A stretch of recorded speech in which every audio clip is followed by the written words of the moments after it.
చెప్పండి. మంచిది. ఈ బిడ్డ ఏమైందంటే ఒక 4 రోజుల క్రితం మీ బిడ్డకి కేసు పడింది. ఒక అమ్మాయి విషయంలో కేసు పడింది. కేసు పడితే యాక్చువల్గా ఇతను బ్రదర్ మీద పెట్టారు. విడిచిపెట్టి పారిపోయాడు. ఇక అందరూ వీలు పట్టుకున్నారు. వీడిని చంపేస్తాము, వీడిని నరికేస్తాము, రోడ్డు మీద ఎలా తిరుగుతావు అని చెప్పి 4 రోజులు బాగా ఇబ్బంది పెట్టారు. మందిరానికి వచ్చాడు.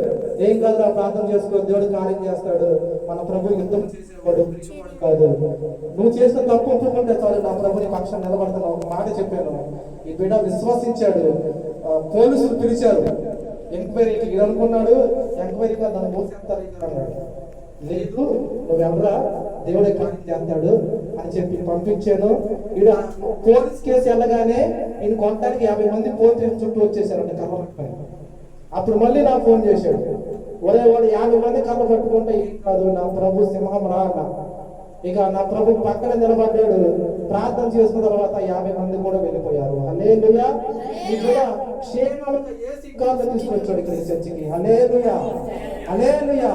ఈ బిడ్డను ప్రభు ఇంకును దీవించి ఆశీర్వదించును గాక. ఆమేన్. మంచిదండి. ఇలా